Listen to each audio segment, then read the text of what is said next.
You've started a business and everything was going great, but now your business is in a rut. What's holding you back? Laura Veldkamp from Watershed Marketing has experienced this in both her and her clients' businesses. Many clients will come to us and they'll be at a point in their business where they don't know what to do next, or they have too many things on the go and they're not quite sure where to focus. They've lost that edge and the drive of where they need to be going and can't figure out how to get there quickly. Oftentimes the entrepreneur is feeling very overwhelmed, especially when it's a small operation. And that's the time when we ask them, have you got an organizational chart of what your business should look like when you've reached that place of success, that ideal, that end result, that end location? An organizational chart is part of a business plan. It's your vision of what duties need to be performed and who you see doing it. In the beginning, most entrepreneurs do all the jobs. But for a business to grow, you'll need to bring in support. You need to have a financial person. There's obviously a sales role, there's obviously a marketing role. And then there's an operational, like office manager, and operational as far as what to do to move forward in a planning role. So those are the basics, and every company has a little bit of a different skew on each of those areas and aspects.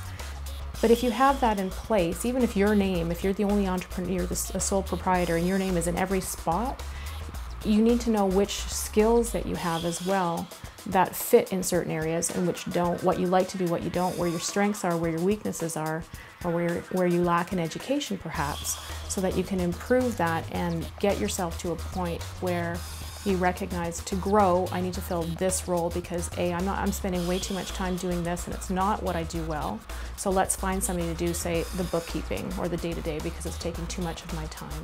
If hiring additional help to grow your business is in your plans, you need to do more than just plan ahead. It helps to hire early, so your people are trained and prepared for the influx of work. When you're growing your business and you've got staff, you often have to shift from being the sole proprietor entrepreneur to being the business owner. And that means usually a shift from doing all of this work and being in control of every little aspect of every detail that goes on every day, personally, to having other people that you have to trust and rely on to get the jobs done. And that can be a challenge in itself, and letting that control go to some degree. But the most interesting part of that is taking the time as the entrepreneur, as the business owner, to really identify what it is that those new people into your business will be accountable for, and hold them to it. And have those regular meetings so that you do know what's going on a regular basis, and you know that people are following procedures and processes that you've established, and that you've got checkpoints for all of them. If your business is stagnant, then you probably need some help. Remember, there's no secret formula to success.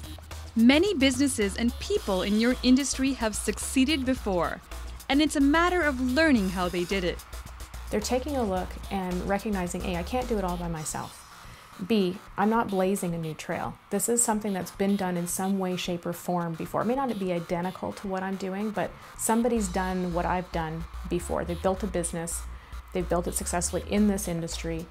They've done it, from scratch. So let's find those people and see what they have to offer. Talk to people, locate, research, find those individuals, read about them, study them, model after them, because if they've been successful, there's opportunity there for you to learn from that and for you to be successful as well.